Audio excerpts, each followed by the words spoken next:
ഇന്ന് നമുക്ക് ഒരു ഗ്യാങ്സ്റ്ററിന്റെ കഥ പറയുന്ന ദേ കാൾ ഹിം ഓജി എന്ന തെലുങ്ക് സിനിമയുടെ കഥ നോക്കിയാലോ. കഥയുടെ ചുരുക്കം എന്തെന്നാൽ, നാടിനെ മുഴുവൻ വിറപ്പിച്ചിരുന്ന ഓജി എല്ലാ ഗ്യാങ്സ്റ്റേഴ്സിനും പേടി സ്വപ്നമായിരുന്നു. അങ്ങനെയുള്ള ഓജി അതെല്ലാം നിർത്തുവാനായും തീരുമാനിക്കും. കാരണം ആരോരുമില്ലാതിരുന്ന ഓജിയെ സ്വന്തം മകനായി കണ്ടു വളർത്തിയ സത്യയുടെ മൂത്ത മകനെ തന്നെ ഓജി കൊന്നു. നാടുവിട്ടും പോയി. 15 വർഷങ്ങളായി സത്യയിൽ നിന്ന് പിരിഞ്ഞ ഓജി ഒരു പെൺകുട്ടിയെ കണ്ട് പ്രണയിച്ചു. അവളെ വിവാഹം കഴിച്ചു. ഒരു കുഞ്ഞുമുണ്ട്. ഭാര്യയ്ക്ക് വേണ്ടിയിട്ടാണ് ഓജി ഇത്രയും മാറിയത്. പക്ഷേ ഭാര്യയ്ക്ക് അവന്റെ പാസ്റ്റ് ഒന്നും അറിയില്ല. എന്നാൽ ഒരു ഘട്ടത്തിൽ ഓജിക്ക് താൻ ഉപേക്ഷിച്ച ആ ഒരു വേഷം വീണ്ടും ധരിക്കേണ്ടി വരുന്നു. അതിനു പിന്നിൽ ഒരു കാരണമുണ്ടായിരുന്നു. അതെന്തെന്നറിയണ്ടേ? എങ്കിൽ നമുക്ക് വേഗം സിനിമയുടെ കഥയിലേക്ക് കടക്കാം. അതിനു മുൻപായിട്ട് വീഡിയോ കാണുന്ന കൂട്ടുകാർ വീഡിയോ ഇഷ്ടപ്പെട്ടാൽ ഒന്ന് സപ്പോർട്ട് ചെയ്യാനും ഹൈപ്പ് ചെയ്യാനും മറക്കരുതേ. സിനിമ തുടങ്ങുന്നത് 1980 കാലഘട്ടം ജപ്പാൻ കാണിച്ചുകൊണ്ടാണ്. അവിടെ എക്കുസ എന്ന ഗ്യാങ്സ്റ്റർ ജപ്പാൻ അവരുടെ കൺട്രോൾ കൊണ്ടുവരുവാനായിട്ട് ശ്രമിക്കുന്നു. എന്നാൽ സാമുറായി എന്ന വിഭാഗക്കാർ എക്കുസായെ എതിർക്കും. എക്കുസ ഗ്യാങ് സാമുറായി ആളുകളെ മുഴുവൻ കണ്ടെത്തി കൊന്നുകളഞ്ഞു. അവസാനം അവശേഷിച്ചത് മാസ്റ്റർ മാത്രമാണ്. എക്കുസ തലവൻ മാസ്റ്ററിനെ തേടിയെത്തി. ഒരുപാട് പിടിച്ചു നിൽക്കുവാനായിട്ട് മാസ്റ്റർ നോക്കുമെങ്കിലും നടക്കുന്നില്ല. മാസ്റ്ററെ എക്കുസ തലവൻ കീഴടക്കി. അതേസമയം തലവന്റെ കൂട്ടാളികളാണെങ്കിലോ അവിടെ വന്നിട്ടൊരു കാര്യം പറയുന്നുണ്ട്. മാസ്റ്ററിന്റെ 100 സ്റ്റുഡൻസിൽ 99 പേരെ കൊന്നുകളഞ്ഞു. ഒരാൾ മിസ്സിംഗ് ആണെന്ന് പറയും. ആ ഒരാൾ ആരാണെന്ന് മാസ്റ്ററിനോട് ചോദിക്കുമ്പോഴോ, അവനാണ് നിന്നെയൊക്കെ കൊല്ലാനായിട്ട് പോകുന്ന ഓജി എന്നും മാസ്റ്റർ പറയുന്നു. അതോടെ മാസ്റ്ററെ അവർ കൊന്നുകളയുകയും ചെയ്യും. പിന്നീട് എക്കുസ ഗ്യാങ്ങിന്റെ ഭരണം കാരണം ജപ്പാനിലുള്ളവർ കഷ്ടപ്പെടുവാനായും തുടങ്ങി. ഒരുപാട് പേർ നാട് വിട്ടും പോയി. ജപ്പാനിലേക്ക് സമ്പാദിക്കുവാനെത്തിയ സത്യനാരായണൻ എന്നയാളും 2 ബോക്സ് നിറയെ ഗോൾഡുമായിട്ട് രക്ഷപ്പെടുന്നു. സത്യനാരായണൻ പോകുന്ന അതേ കപ്പലിൽ തന്നെയാണ് എക്കുസയുടെ കയ്യിൽ നിന്നും രക്ഷപ്പെട്ട ഓജിയും ഉണ്ടായിരുന്നത്. കപ്പൽ നടുക്കടലിൽ എത്തിയപ്പോൾ കുറെ കൊള്ളക്കാരാണെങ്കിൽ കപ്പലിനെ ആക്രമിച്ചു. സത്യനാരായണന്റെ ഗോൾഡ് ബോക്സ് അടിച്ചുകൊണ്ടു പോകാൻ ശ്രമിക്കവേ സത്യനാരായണനും അവിടെയുണ്ടായിരുന്നവരും കൊള്ളക്കാരെ തടയാൻ നോക്കി. ഒടുവിൽ കൊള്ളക്കാരാണെങ്കിലോ അവരെയൊക്കെ ലോക്ക് ചെയ്തു. അതെല്ലാം ഓജി കണ്ടുകൊണ്ടിരിക്കുകയായിരുന്നു. ഓജി ഒരു സാമുറായി വംശക്കാരനായതുകൊണ്ട് തന്നെ വന്ന കൊള്ളക്കാരെയെല്ലാം വെട്ടി വീഴ്ത്തി. ആ കപ്പലിലുണ്ടായിരുന്ന ഒരുപാട് പേരുടെ ജീവനും സത്യയുടെ ജീവനും ഗോൾഡുമെല്ലാം രക്ഷിച്ചത് കൊണ്ട് തന്നെ സത്യ ഓജിയെ തന്റെ കൂടെ കൂട്ടും. തന്റെ മകനായി ഓജിയെ കാണുകയും ചെയ്തു. അങ്ങനെ സത്യയും ഓജിയും കൂടി മുംബൈയിലേക്കും എത്തി. തന്റെ കയ്യിലുള്ള ഗോൾഡും കാശും ഒക്കെ ഉപയോഗിച്ച് ഒരു പ്രൈവറ്റ് പോർട്ടും നിർമ്മിക്കുകയാണ് സത്യ. ആ സീൻ അവിടെ കട്ടായി. പിന്നീട് കാണിക്കുന്നത് സത്യനാരായണന്റെ പോർട്ടിലേക്ക് പെർമിറ്റ് ഇല്ലാതെ ഓമി എന്ന ടീമിന്റെ കണ്ടെയ്നർ എത്തുന്നു. ആ വിവരം സത്യനാരായണന്റെ രണ്ടാമത്തെ മകൻ അറിയുകയാണ്. ഇല്ലീഗലായിട്ട് വന്ന കണ്ടെയ്നർ ആയതിനാൽ പോർട്ട് ഓഫീസറായ സത്യനാരായണന്റെ മകനാണെങ്കിലോ ആ ഒരു കണ്ടെയ്നർ സീസ് ചെയ്തു. ആ വിവരം ഓമിയുടെ സഹോദരനായിട്ടുള്ള ജിമ്മി അറിയും. കണ്ടെയ്നറിലുള്ളത് RDX ബോംബുകളായിരുന്നു. അത് പോർട്ട് ഓഫീസർ കണ്ടു. അതറിയുന്ന ജിമ്മിയും ഗ്യാങ്ങും ചേർന്ന് പോർട്ട് ഓഫീസറിനെ കൊന്നുകളയും. അടുത്ത ദിവസം ഒന്നും അറിയാത്തതുപോലെ തന്നെ സത്യനാരായണന്റെ മകന്റെ മരണാനന്തര ചടങ്ങിൽ പങ്കെടുക്കുവാനായിട്ട് ജിമ്മിയും ജിമ്മിയുടെ അച്ഛനായിട്ടുള്ള മിറാജും എത്തുന്നുണ്ട്. പണ്ടേ മിറാജും സത്യനാരായണനും ബിസിനസ് പാർട്ട്നേഴ്സ് ആയിരുന്നു. എന്തൊക്കെയോ ചില പ്രശ്നങ്ങളെ തുടർന്ന് രണ്ടുപേരും വേർപിരിഞ്ഞു. മിറാജിന്റെ മൂത്ത മകനായിട്ടുള്ള ഓമി ബിസിനസ് തന്റെ അനിയനായ ജിമ്മിയെ ഏൽപ്പിച്ചിട്ട് ഫോറിൻ കൺട്രിയിൽ ബിസിനസ് ചെയ്യുകയാണ്. ജിമ്മിയാണ് ഓഫീസറിന്റെ മരണത്തിന് പിന്നിലെന്ന് എല്ലാവർക്കും അറിയാമായിരുന്നു. അതുകൊണ്ട് തന്നെ ഓഫീസറിന്റെ ഭാര്യയാണെങ്കിൽ കരഞ്ഞുകൊണ്ട് ജിമ്മിയെ ഒരുപാട് തല്ലും. അപമാനം സഹിക്കാനാകാതെ ജിമ്മി അവിടെ നിന്ന് പോവുകയും ചെയ്യുന്നുണ്ട്. മിറാജും പേടിച്ചാണ് പോകുന്നതും. മുൻപേ മിറാജ് സത്യനാരായണന്റെ പോർട്ട് കൈക്കലാക്കുവാനായും ശ്രമിച്ചിരുന്നു. അതിനായിട്ട് സത്യനാരായണനെ കൊല്ലുവാനായും ആളിനെ അയക്കും. പക്ഷേ ഓജി അവരെ എല്ലാം കൊന്നു. മിറാജിനടുത്തെത്തുമ്പോഴോ തന്നെ കൊല്ലരുതെന്ന് കെഞ്ചിയതിനാലാണ് ഓജി മിറാജിനെ വെറുതെ വിട്ടതും. എല്ലാവരും ഓജിയെ പേടിക്കാനായിട്ട് ഓജി താൻ കൊന്ന ആളുകളുടെ ബ്ലഡ് കൊണ്ട് വെള്ള ഷർട്ട് റെഡാക്കി. അത് പോർട്ടിലെ കൊടിമരത്തിലും കെട്ടിത്തൂക്കി. ഇത്രയും ഭീകരനായുള്ള ഒരാൾ കൂടെയുള്ളപ്പോൾ സത്യനാരായണന്റെ മകനെ എങ്ങനെയാണ് ജിമ്മി കൊന്നത്? അതിനൊരു കാരണമുണ്ട്. എന്തെന്നാൽ സത്യനാരായണന്റെ മൂത്ത മകന്റെ മരണത്തോടുകൂടി മുംബൈയിൽ നിന്നും പോയതാണ് ഓജി. രണ്ടാമത്തെ മകൻ മരിച്ച കാര്യമൊന്നും ഓജി ഇതുവരെയും അറിഞ്ഞതുമില്ല, ആരും അറിയിച്ചിട്ടുമില്ല. സത്യനാരായണന്റെ മൂത്ത മകന്റെ മകനായ അർജുനാണെങ്കിലോ ഓജിയെ കൊല്ലണമെന്ന ദേഷ്യത്തിനാണ്.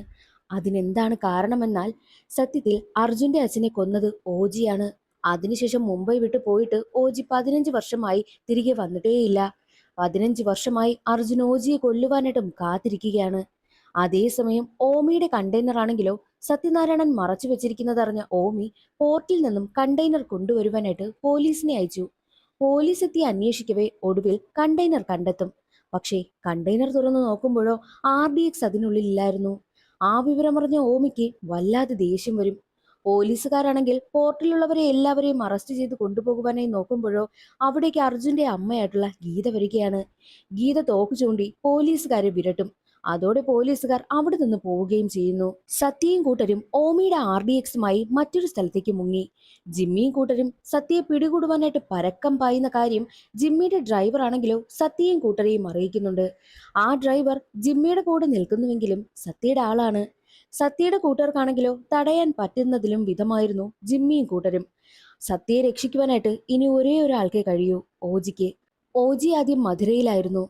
പക്ഷേ അവിടെ പോലീസുകാരോടൊക്കെ അന്വേഷിക്കുമ്പോഴാണ് സ്ത്രീകളെ കടത്തുന്ന ടീമിനെയെല്ലാം ഓജി വെട്ടിക്കൊലപ്പെടുത്തി അവിടമാകെ രക്തകളമാക്കി. പോലീസുകാർക്ക് പോലും അത് പറയുമ്പോൾ വല്ലാത്ത പേടിയായിരുന്നു.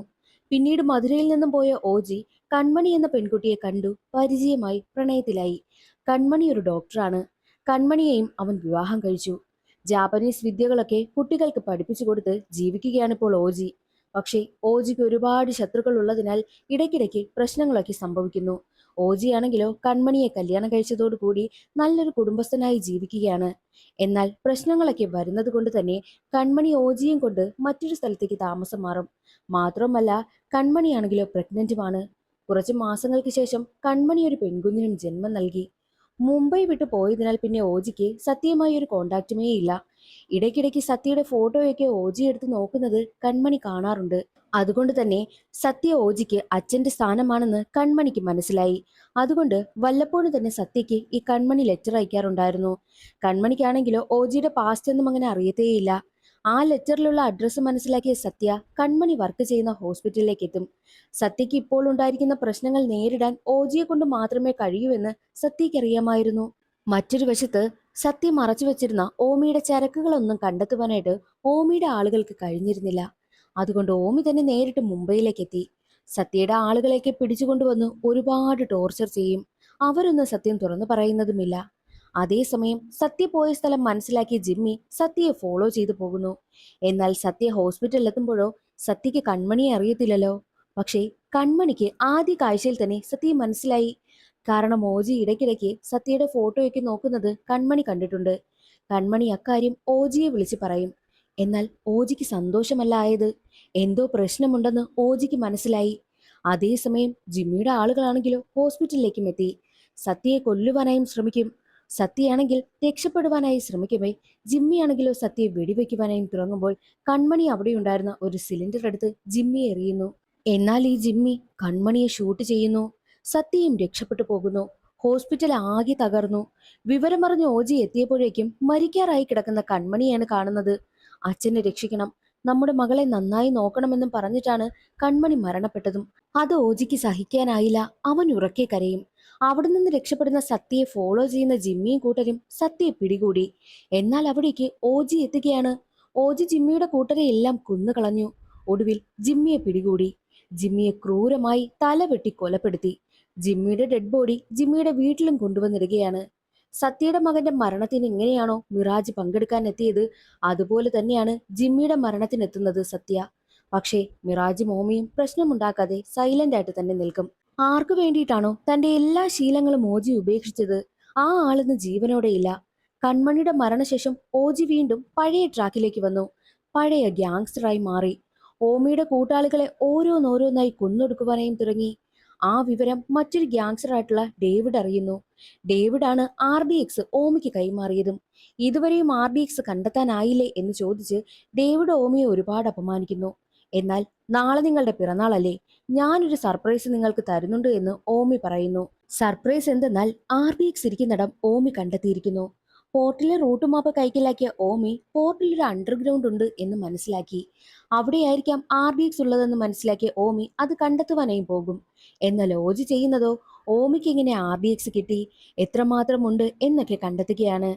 സാഹോ എന്നൊരു ഗ്യാങ്സ്റ്ററിനെ പതിയെ പതിയെ ഇല്ലാതാക്കിയാണ് ഓമി ഈ നിലയിലെത്തിയതും RDX സ്വന്തമാക്കിയതും. നാളെ ഒരു വലിയ ബോംബ് ബ്ലാസ്റ്റ് ഉണ്ടാകാൻ ഓമി പ്ലാൻ ചെയ്യുന്നെന്ന് ഓമിയുടെ കൂട്ടാളി ഓജിയോട് പറയുന്നുണ്ട്. എന്നാൽ അതേ സമയം തന്നെ ഓജിക്ക് മരണത്തേക്കാൾ വലിയ ശിക്ഷ കൊടുക്കണമെന്ന് കരുതി അർജുൻ ഓജിയുടെ മകളെ കടത്തിക്കൊണ്ടുപോകും. അതറിഞ്ഞ ഓജിയാണെങ്കിലോ അർജുനെ ഫോളോ ചെയ്യുമ്പോഴോ ഓജിയുടെ കാർ ആക്സിഡന്റ് ആകുന്നു. കാറിൽ നിന്നും പുറത്തു കടക്കാനാകാതെ കിടക്കുന്ന ഓജിക്ക് മുന്നിലേക്ക് മകളെയും കൊണ്ടുവന്ന് നിൽക്കുന്ന അർജുൻ, നിന്റെ മകളെ ഞാനിപ്പോൾ വെടിവെച്ച് കൊല്ലുമെന്ന് പറഞ്ഞ് കൊല്ലുവാനായി നിൽക്കുന്ന സമയം തന്നെ ഓമിയുടെ ആളുകൾ അവിടേക്ക് വരും. അർജുനെ തല്ലിയിട്ട് കുഞ്ഞിനെയും കൊണ്ട് ഓമിയും കൂട്ടരും അവിടെ നിന്ന് പോകുന്നു. പോർട്ടിലെത്തി അണ്ടർഗ്രൗണ്ടിലുള്ള RDXും കൊണ്ടാണ് അവർ പോകുന്നതും. ബോധം പോയ ഓജിയെ സത്യയുടെ വീട്ടിലേക്കാണ് കൊണ്ടുവന്നത്, ട്രീറ്റ്മെന്റും കൊടുക്കുന്നത്. എന്റെ അച്ഛനെ കൊന്നവനെ ഇവിടെ കൊണ്ടുവന്ന് ട്രീറ്റ്മെന്റ് കൊടുക്കാൻ നിങ്ങൾക്ക് എങ്ങനെ തോന്നുന്നുവെന്ന് അർജുൻ സത്യയോട് ചോദിക്കുമ്പോൾ അർജുന്റെ അമ്മയായ ഗീതയാണെങ്കിലോ, ഇനിയും ഇത് മറച്ചു വെച്ചിട്ട് കാര്യമില്ല, എല്ലാ കാര്യവും നീ അറിയണമെന്ന് പറഞ്ഞിട്ട് ഒരു സത്യം അർജുനോട് തുറന്നു പറയുവാനായി ആരംഭിക്കുന്നു. അവിടെയാണ് കഥയിലൊരു ട്വിസ്റ്റ്. എന്തെന്നാൽ സത്യത്തിൽ സത്യയുടെ മൂത്ത മകനായുള്ള ശ്യാമാണെങ്കിലും അത്ര നല്ല ആളൊന്നുമല്ല. സത്യ അറിയാതെ തന്നെ ഇല്ലീഗലായിട്ടുള്ള ഡ്രഗ്സ് സപ്ലൈ ചെയ്യുമായിരുന്നു. ആ വിവരമറിഞ്ഞ ഓജി ഡ്രഗ്സ് എല്ലാം കൂട്ടിയിട്ട് കത്തിച്ചു. അതറിഞ്ഞ ശ്യാമ് ഓജിയെ കൊല്ലുവാനായിട്ട് ഇറങ്ങവേ എല്ലാ കാര്യവും അറിഞ്ഞ ഗീത ശ്യാമിന്റെ തോക്ക് പിടിച്ചു വാങ്ങിയിട്ട് റൂമിൽ പൂട്ടിയിട്ടു. എന്നാൽ ശ്യാം കുഞ്ഞായിരുന്ന അർജുനോട് ഡ്രോയറിലെ ചാവി എടുക്കുവാനായും പറഞ്ഞു. പക്ഷെ ഡ്രോയറിൽ തോക്കായിരുന്നു ഉണ്ടായിരുന്നത്. അതെടുത്തുകൊണ്ട് വരുവാനായിട്ടും ശ്യാം പറയും. തോക്കെടുത്ത അർജുനാണെങ്കിലോ ജനല് വഴി കയറി തോക്ക് കൊടുക്കുവാനായി ശ്രമിക്കവേ കാല് തന്നെ അർജുന്റെ കൈ ജനലിൽ കുടുങ്ങുകയും അറിയാതെ അവൻ ഷൂട്ട് ചെയ്യുകയും ചെയ്തു. അങ്ങനെ വെടിയേറ്റാണ് ശ്യാം മരിച്ചതും. കാല് തന്നെ തറയിൽ വീണ അർജുന്റെ ബോധവും പോയി. വിവരമറിഞ്ഞെത്തിയ ഓജി അർജുനടുത്ത് കിടക്കുന്ന തോക്ക് കയ്യിലെടുക്കും. ഗീതയാണെങ്കിലോ അർജുനെയും എടുത്തുകൊണ്ട് പോകവേ ബോധം വന്ന അർജുൻ കാണുന്നത് ശ്യാമിന്റെ ഡെഡ് ബോഡിക്കടുത്ത് തോക്കുമായി നിൽക്കുന്ന ഓജിയാണ്. അതോടെ ഓജിയാണ് തന്റെ അച്ഛനെ കൊന്നതെന്നും അവൻ കരുതുന്നു. അർജുനാണ് അവന്റെ അച്ഛനെ കൊന്നതെന്ന് അവൻ അറിഞ്ഞു കഴിഞ്ഞാൽ ഒരുപാട് തകർന്നു പോകുമെന്നറിയാവുന്ന ഓജിയാണെങ്കിലോ, ഒരിക്കലും ഈ ഒരു കാര്യം അർജുൻ അറിയരുത്, ഞാനാണ് അവന്റെ അച്ഛനെ കൊന്നതെന്ന് അവൻ കരുതിക്കോട്ടെ എന്ന് പറഞ്ഞ് സത്യയോടും ഗീതയോടും സത്യം ചെയ്തു വാങ്ങുകയാണ്. അതെല്ലാം അറിഞ്ഞ അർജുൻ ഒരുപാട് തകർന്നു പോകും. അർജുൻ മാപ്പ് പറയുവാനായി എത്തുമ്പോഴോ ഓജിയെ കാണില്ല. നീ ചെയ്ത തെറ്റ് നീ തന്നെ തിരുത്തിയിട്ട് വാ എന്നും സത്യ അർജുനോട് പറയുന്നു.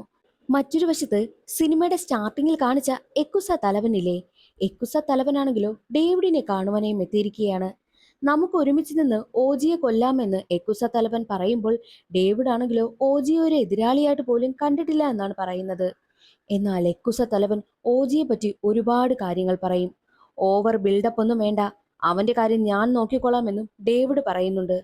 മറ്റൊരു വശത്ത് സത്യയുടെ വീട്ടിൽ നിന്നും ഓജി നേരെ പോയതോ തന്റെ മകളെ രക്ഷിക്കുവാൻ വേണ്ടിയിട്ടാണ് ഓമിക്കടുത്തേക്ക്. അവിടെയുള്ള ഓമിയുടെ കൂട്ടാളികളെയെല്ലാം അടിച്ചു വീഴ്ത്തി ഓമിക്കടുത്തെത്തുമ്പോഴോ കുട്ടി അവിടെയില്ല. അപ്പോഴാണ് മറ്റൊരു ട്വിസ്റ്റ്. അന്ന് കൺമണിയെ കൊന്നത് സത്യത്തിൽ ജിമ്മി ആയിരുന്നില്ല, ഈ ഓമിയാണ്.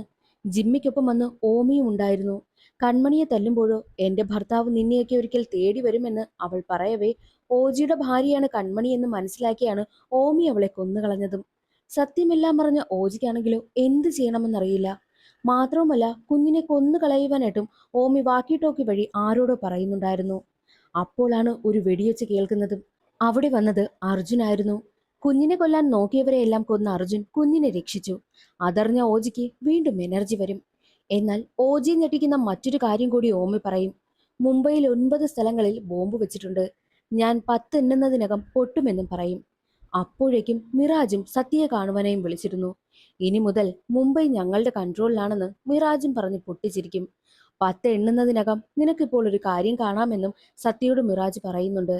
10 വരെ എണ്ണും, പക്ഷേ ടൈം കഴിഞ്ഞിട്ടും ബോംബ് പൊട്ടിയില്ല. കണ്ണാടി ചില്ല് പൊട്ടിത്തെറിച്ച് 9 തലകൾ ഓമിക്കടുത്തേക്ക് ഉരുണ്ടു വരികയാണ്. അത് ബോംബ് വെക്കുവാനായി പോയ 9 പേരുടെയും തലകളായിരുന്നു. ഉടനെ അവിടേക്ക് സാമുറായി ടീമും എത്തുന്നുണ്ട്. ഓമിയുടെ കൂട്ടാളികളെല്ലാം വെട്ടി വീഴ്ത്തി. ഓമി ഓജിയെ ഷൂട്ട് ചെയ്യുമ്പോഴോ സാമുറായി കത്തിക്കൊണ്ട് ബുള്ളറ്റിനെ എല്ലാം തടയുകയാണ് ഓജി. എന്നിട്ട് അവനെ കൊല്ലുവാനായും പോകും. ആ സീൻ അവിടെ കട്ടായി പിന്നീട് കാണിക്കുന്നത് ഓമി ഒരു റൂമിൽ കെട്ടിയിട്ടിരിക്കുന്നതാണ്. അവന് ചുറ്റും RDX ബോംബുമുണ്ട്. നിന്നെ ഞാൻ കൊല്ലുമെന്ന് ഓമി പറയവേ തന്നെ ബോംബ് ബ്ലാസ്റ്റായി ഓമി മരിക്കും. ആ വിവരം ഡേവിഡും അറിയുകയാണ്. ഡേവിഡിന് പേടിയാകുവാനായും തുടങ്ങി. ഉടനെ ഡേവിഡ് സഹായം തേടി എക്കുസായിക്കടുത്തേക്ക് എത്തുന്നു. ഓജിയുടെ കഥകളെല്ലാം എക്കുസായി ഡേവിഡിനോട് പറയുന്നുണ്ട്. എന്നായാലും മാസ്റ്ററിനെ കൊന്ന പ്രതികാരം വീട്ടുവാൻ ഉറപ്പായും ഓജി എന്നെ തേടി വരാതിരിക്കില്ല എന്നും എക്കുസായി പറയുന്നുണ്ട്. സെക്കൻഡ് പാർട്ടിനുള്ള ലീഡ് നൽകിക്കൊണ്ടാണ് സിനിമയുടെ കഥ അവിടെ അവസാനിക്കുന്നത്. ഇന്നത്തെ ഈ ഒരു വീഡിയോ എല്ലാവർക്കും ഇഷ്ടമായി എന്ന് കരുതുന്നു.